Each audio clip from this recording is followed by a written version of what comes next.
smoke continues to billow out of Cobb dorm, and some residents are looking for a place to stay for the second night in a row. We have the live report. I don't know, man. They're talking about David Shannon, the chilling 911 tapes coming up. And this was the play that knocked Bryn Renner out of the game and ended his UNC career. We have the story. Carolina Week starts right now.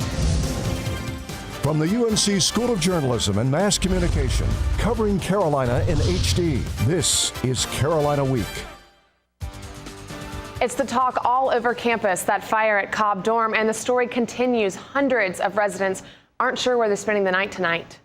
And it all started just more than 24 hours ago. Kiera Palmer is standing by live outside of Cobb with the latest, and we're understanding they just announced the residents on the fourth floor won't be able to move back in for the rest of the school year. Hey, Kiera.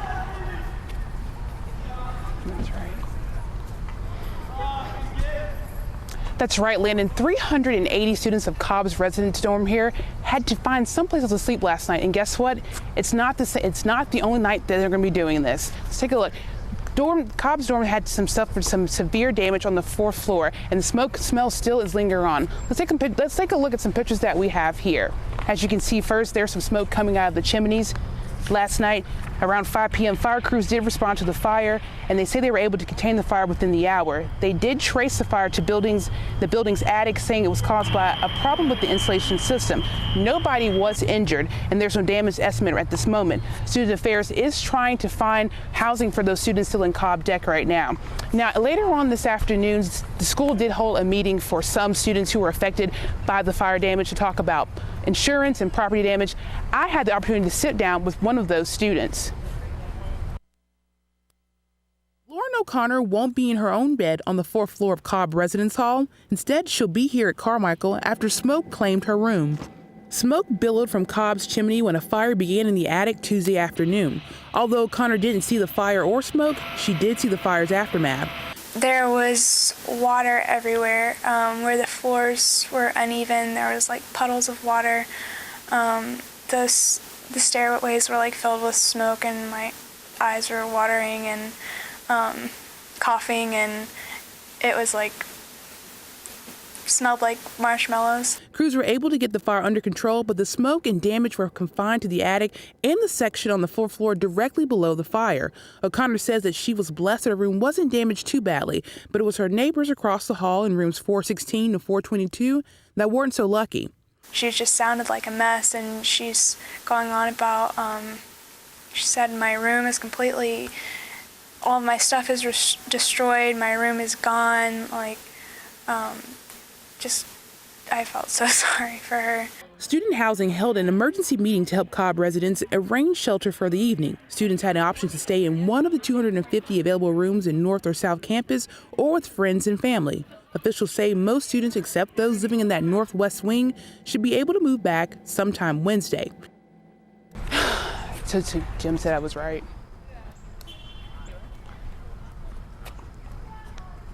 Now, not all students were able to get their items last night, but they do have an opportunity today between 5 until 8 p.m. to pick up items. As you can see, some students are actually walking through. They were before a few minutes ago. Now, officials do say students need to get items that last them until Friday. That's until they really know the students can go in and out the building. That does it here. I'm live at Cobb Residence Hall. Kiera Palmer, back to you, Landon, in the studio. Thanks, Kiera, and we have some details on that. Here are some things you need to know if you live in Cobb. For laptop loans, students can visit the walk-in location of the basement of the undergraduate library or the first floor of SASB South. The Dean of Students and student stores are working together to try and make textbook loaners available for students. More information about that is still to come. They're also giving out care packages with toiletries and bed linens. Contact the housing office at 962-5401 if you need them. If you have any additional needs concerning funds or to purchase food, contact the Dean of Students office at 919-966-4042 or email dos@unc.edu. Students are also encouraged to check on their insurance coverage. The university does not insure student property. Carrboro police are saying tonight they're stuck as far as the investigation into the death of David Shannon is concerned. It's been more than a year now since Shannon apparently fell to his death. Captain Chris Atack of the Carrboro Police says he believes people at UNC have the answers, but there's just a wall of silence. But the 911 tapes from the night in question were anything but silent. They paint a vivid picture of what the callers saw when they say they found Shannon at Ready Mix concrete plant. We found our friend. He's not breathing. He's in a Carrboro construction site on Guthrie Avenue. I need an ambulance or something. A second caller tried to help explain what they saw. I don't know what's going on. His face is purple and he has cuts all over him. You said he's not breathing? I don't know. We just found him. We haven't talked to him like a day. We don't know where he is. You said he's not breathing right now, correct? Yes. I don't know. Is he breathing? Is he breathing? Did you guys witness him pass out, or you just found him like this? I promise you, no one has talked to him in a full day, and we just found him right now. Are you right by him right now? Yeah, we're right by him. On the call, the operator coached through each chest compression in an attempt to revive Shannon. I want you to count them out loud, and I'll count with you, okay? Okay. All right, let's do it. 1, 2, 3, 4, 5, 6, 7, 8, 9, 10, okay? 31, 32, 33, 34, 35, 36, 37. Stay with me. We got to do this together, okay? 53, 54, 55, 56. Stay with me, sir. You're doing a good job. You're doing a good job. Is he breathing at all? No. They remained on the line until the ambulance arrived. Do you know if it's a cement plant on Guthrie, sir? Is it a cement plant? Or they're here. They're here right now. The paramedics are there? Yes.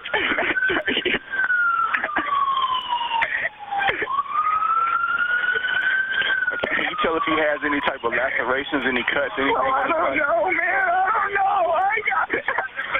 I don't know. Oh, my God. Okay, please, sir, can I hang up? Are the paramedics there with him now? Yes. Okay, go ahead and hang up. Shannon was declared dead on the scene. His friends did not identify themselves when they called in. Costumes and parties, it sounds like a fun combination, but pictures online that surfaced from a recent UNC fraternity party have made some people upset. Charges of racism are being leveled. They come from a blog, The Miner, and the supposed show Delta Kappa partygoers wearing straw hats, camouflage, and the Vietnamese flag. The party was supposed to have a 1960s theme, and it's unclear whether or not the pictures were taken before or during the event. No comment from the fraternity. Well, it's that time of year again. Coughing, sneezing, headaches, flu season is here, and it can be deadly. Officials with the state tell us 59 people died last year from the flu. Reporter Delia D'Ambra tells us where to get your vaccine and why it's important to make that appointment. Megan McBride is a registered nurse at Campus Health Services. On her desk sits one item that tells you all you need to know about her expertise with vaccines. This is a little over a year's worth of the vial tops. So when you come in, I have given lots and lots of shots. Lots of flu shots are exactly what Campus Health is administering just a month into the season. It's 1,500 doses of flu this flu season. So it seems like we have had more people getting their flu shot this year. Students and faculty can get the shot from McBride, in the clinic, or even waiting for a prescription at the pharmacy.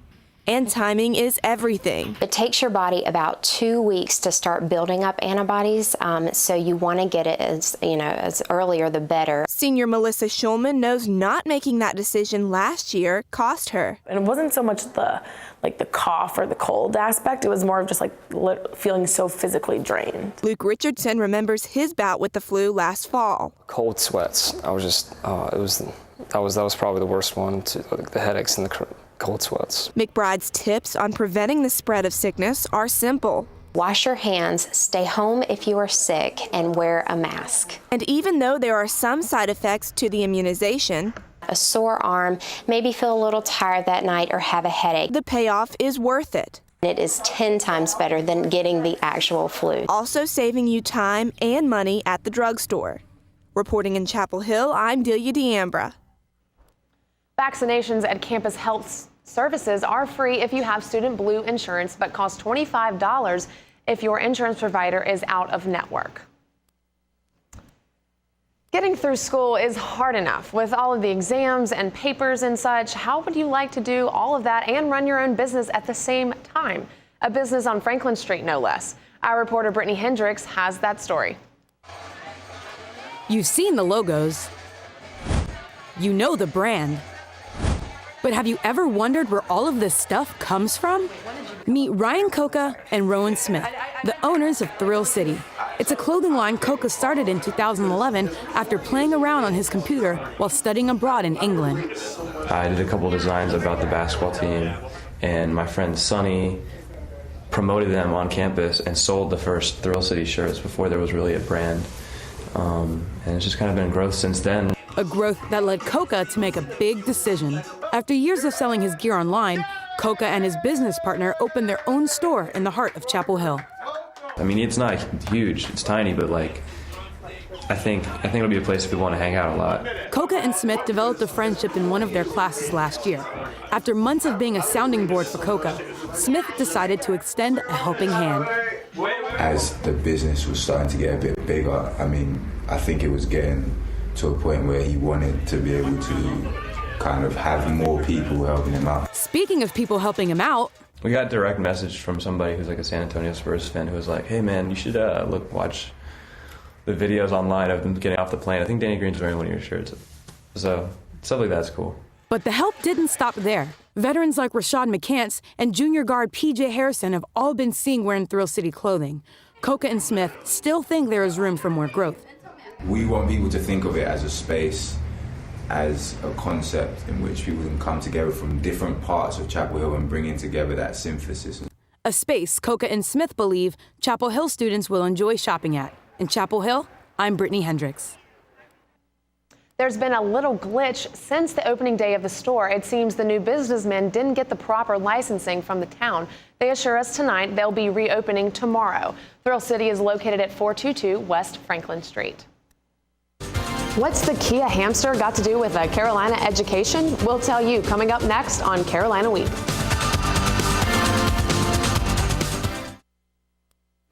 Be sure to check out Carolina Week online at carolinaweek.org.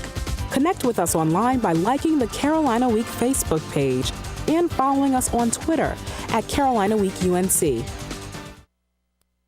Hey, look at Mommy. Maybe the light hurts his eyes. Maybe she's just not hungry. Look. Maybe it's a phase.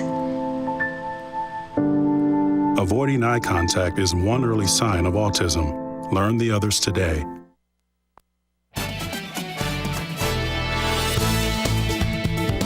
What did you do last summer? Many of you traveled the country and the world to further your education. We have a couple of those stories tonight. First, ever wish you could trade in countless hours in the library for a chance on the big screen? Well, UNC students are giving it their best shot. Janelle Davis reports from Hollywood, where students have replaced textbooks with headshots. Kia hamsters are famous for dancing down the streets, but this Kia hamster dreams of dancing down the red carpet. Jordan Graham is the face behind the hamster mask. I try to sneak it on my resume, like, was the Kia hamster. Graham is an inspiring actor from Youngsville, North Carolina, who graduated from UNC-Chapel Hill last spring. How does Graham plan to take his communications degree from UNC to the big screen? Graham plans to use the UNC Hollywood internship program as his ticket to the A-list. He spent his summer in Hollywood taking acting classes and interning at a production company and talent agency. Program director Paul Edwards believes Graham has what it takes. It takes a special person and a brave person to make that leap, to come 3,000 miles, to leave your home, to leave your friends, and to come to an unknown, where some bald-headed guy is, trying to tell them that they can make it in show business. The leap into show business is tough. In motion picture, there are more than 32,000 actors, and according to the Bureau of Labor Statistics, less than 10% are employed. For 2 decades, the UNC program has sought to bring students into LA and out of the 90% unemployment rate. Garrett Kemble completed the program 5 years ago. I interned about 100 steps down the hallway from here. Now he's the manager of programming at NBC.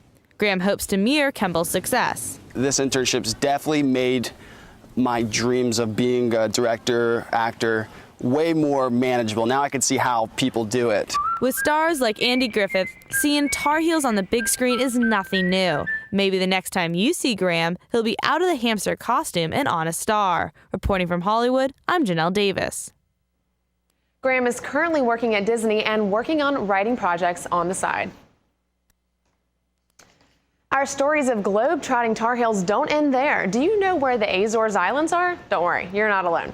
The Azores are a little-known Portuguese archipelago smack dab in the middle of the Atlantic, and many people believe it to be the location of the lost island of Atlantis. A group of students spent their summers on one of the 9 islands. Reporter Bryn Renner has the story. Sophomore Tess McGatt is a linguistics major from Raleigh. Today, she's sitting in Linguistics 537, but just a few months ago, she traveled across the Atlantic to the Azores Islands to be the one in front of the classroom. I taught a group of 13 advanced Portuguese English students. McGatt landed the teaching position through the Atlantis Project, a summer program founded by a former UNC student from the Azores. McGatt spent 5 weeks living on Terceira Island, where she taught at Base 5, a summer academy focused on improving English proficiency. Students range from as young as 6 to as old as 50, which McGatt says proved to be rather challenging. We came in there, we didn't know pretty much anything about their experience, so we didn't know how much English they knew, how capable they were of speaking English at all, and it took us a while to figure out how we could help them in the best way to improve their English. Terceira has a population of only 60,000, and many of the youth have dreams too big for such a tiny island. They believe English is the key to helping them achieve those dreams. Brothers Hugo and Fabio Diaz were both students in McGatt's class. They signed up for Base 5 for that very reason. Their goal? To live and work in America. America is a big country, it's a bigger country than Portugal, so I have more possibilities to work where I want. And Fabio feels the same. It's easier there to take a job than here, and it's better to live, like better conditions to live. Both brothers say their English improved significantly after Base 5. But they aren't the only ones who learned something this summer. This was McGatt's first time leaving the country, and she says the lessons she learned in the Azores have followed her back to UNC. There's something known as kind of like the island attitude. People are much more relaxed.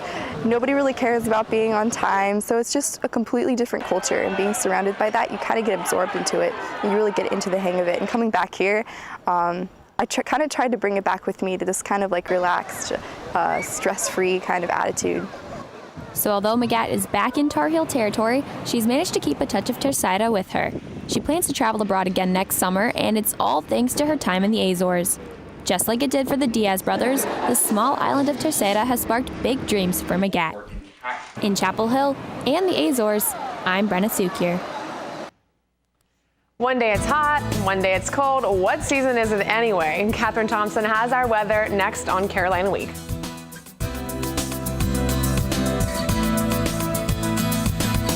Things that can keep us safe. Those we use all the time with hardly a thought. Those that are silently standing by to save our lives. And now, those that we carry with us everywhere we go. Many mobile devices will now bring you wireless emergency alerts, real-time information directly from local sources you know and trust. With the unique sound and vibration, you'll be in the know wherever you are. Adopting a new pet is a rewarding experience. And Shelter Pets makes super pets.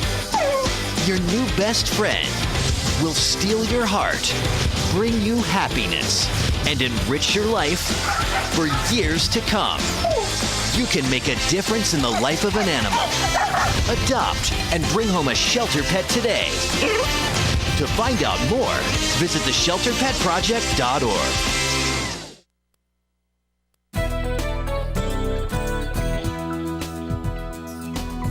Welcome back to Carolina Week. I'm meteorologist Katherine Thompson. Now, if you're looking for a fast forecast at the moment, at around 8 o'clock tonight as you're heading back from dinner, or if you're going out to a late dinner, it'll be around 64 degrees. Cloud cover will be on the increase. Now, it's been a great day today, very sunny, but cloud cover will increase going into tonight and into tomorrow. By 8 o'clock tomorrow morning as you're heading off to school, 58 degrees, 20% chance of rain tonight and tomorrow. By 12 o'clock lunchtime, we'll be at 67 degrees. Now, all of this is because of a cold front currently making its way across right now into North Carolina. As you can see, there's this definite area of clouds here, and that is what's associated with this cold front, and that is what will be coming into our area later on. As you can see on the surface map here, there's that cold front that I'm talking about lying across the state, and that'll really push into our area tomorrow with that associated low pressure system. But by Friday and turning into our homecoming festivity weekend, things are going to clear up quite nicely for us. We have a high pressure system just off here, and that's going to slide up into our area and clear us out over the weekend. But as for tonight, 56 degrees, cloudy, a few spotty showers possible tonight and into tomorrow. Some areas may not get rain and some might. This cold front doesn't have a whole lot of moisture with it. It's just mainly cloud cover we're worried about this time around. 70 degrees for our high tomorrow. Again, cloudy with some isolated showers possible, but the game on Saturday is looking absolutely wonderful. 47 degrees by tailgating time, so a little chilly if you're sitting in the shadier areas of the stadium. You definitely want to dress in layers and have a jacket with you. By kickoff time at 12:30, we'll be at around 55 degrees, and by the post game, we'll be at 60. So a nice day on Saturday for the football game and homecoming. Again, for Thursday, we'll hit 70 degrees. Tomorrow, our last warm day until we drop down into the 50s on Friday. Cold overnight on Friday night.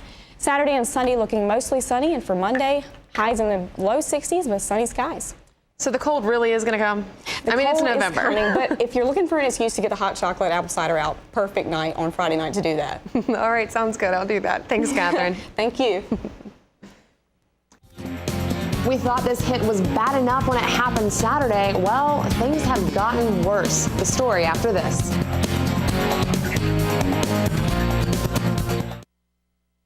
So I've come up with a family emergency plan. Great.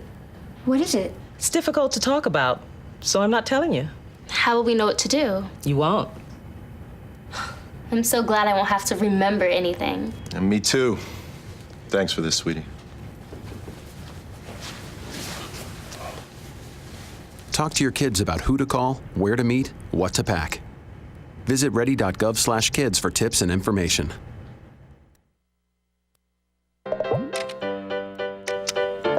I don't know what's happening. Start a new chat.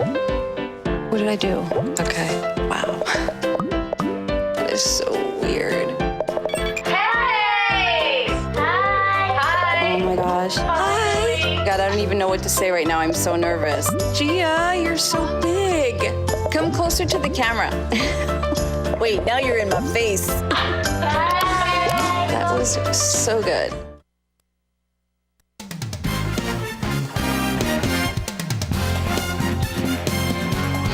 I'm Nicole Comparato. After the sweet taste of victory Saturday against NC State, now comes a sad goodbye for members of the UNC football team. Redshirt senior quarterback Bryn Renner suffered a shoulder injury in the game, and he's saying he won't return to the field this season. It was quite the somber scene at practice last night. This is not the way that Bryn Renner wanted to end his college career at UNC. Can't thank coaches and teammates, all my brothers in the locker room. Just mean a lot to me. I'm sorry for getting emotional, but this team means a lot to me. I gave it all I have for 5 years. Just tough right now. And it was just as tough to watch. The senior first spoke to media at practice Tuesday after announcing that he would miss the rest of the season due to this hit at the NC State game Saturday. Renner didn't even come out to this practice field until the very end of practice because he said he didn't want to distract his teammates, although some of his teammates were already distracted and upset about losing their team's leader. One of them is the guy who will take Renner's place full-time now, quarterback Marquise Williams. It hurts to have him gone, but I'm a supporter regardless. From here until he leave, I'm always be that little brother, and he's always going to be that big brother to me. Renner says his entire team is his family, and he'll never forget what they've been through together. I've accomplished a lot in my career, and one thing that I'm proud of is I gave it 110 every time that I strapped up on Saturdays, and that's the one thing I miss is Saturdays. And I'd like to thank the fans and everybody who supported me through this whole time. Coach Larry Fedora said Renner is only one of 3 guys in UNC history to throw for 8,000 yards. And though he'll be missed on the field, he feels for him on a more personal level. You know, I hate it for him. He's been a tremendous leader for our football team for the last 2 years since I've been here. I hate that his, his career here at UNC has come to an end at this time, and I know it's hard for him. Though Renner is upset about his college career's premature ending, he's keeping his chin up. I'm going to work my tail off to get back as soon as possible, prepare for the combine, and prepare for everything, for my future. Future where he'll leave Carolina Blue behind a little sooner than he had planned. Whose state? More like who is state. Despite Renner's injury, the Heels topped the Wolfpack 27-19 on Saturday. Things started slowly for UNC with this pick thrown by Renner. But it wasn't long before the Heels closed in on State's 10-0 lead. Check out this catch by sophomore receiver Quinshaw Davis. Definite shift in momentum in the second quarter. Renner with the lateral to receiver Ryan Switzer, who then throws for the touchdown to Davis, his second of the game. Carolina sealed their victory with freshman running back TJ Logan's touchdown run in the fourth quarter, which was his first career touchdown. Head coach Larry Fedora improves his record to 2-0 against NC State and got this nice Gatorade shower. As the football season draws to a close, UNC basketball gears up for a promising season. The preseason polls rank both the men's and women's teams just outside the top 10 at number 12.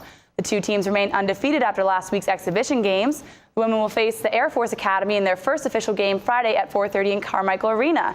And if you just can't get enough of UNC basketball Friday night, head over to the Dean Dome for the men's official season opener against Oakland University at 9 o'clock.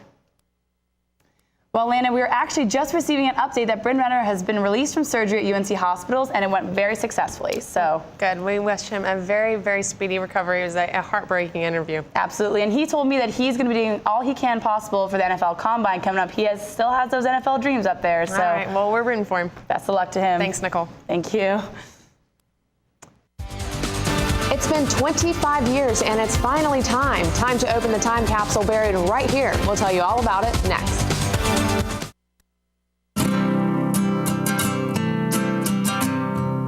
Every day across America, excess food is gathered by a network of good people at local food banks, giving hope to millions of children who struggle with hunger. They've earned their wings, and you can too. Together, we can solve child hunger.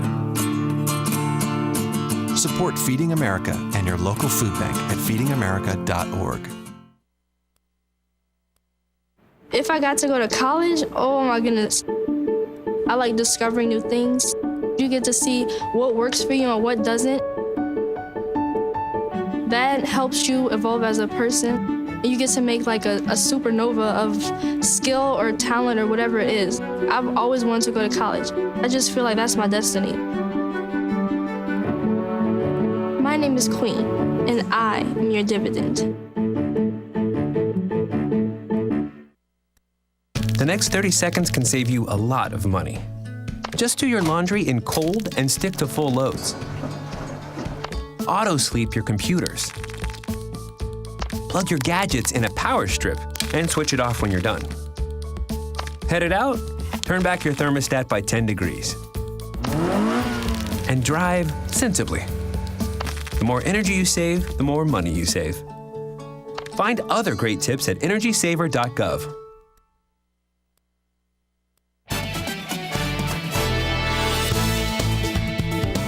Well, it's homecoming this weekend, and along with all of the other festivities, there will be one special event.